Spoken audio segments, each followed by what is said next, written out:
कोटी ओडिया माने अपेक्षा करी रहिचंती जगन्नाथ महाप्रभुंकर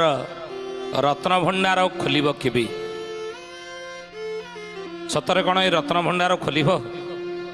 ए विषय अनेक प्रश्नवाची आज कोटी कोटी जगन्नाथ प्रेमींकर मन भितर अनेक प्रश्नवाची अनेक आशा आकांक्षा को नहीं अपेक्षा कर रहिचंती से रत्न भंडार महाप्रभुंकर खोलिब केबे ये विषय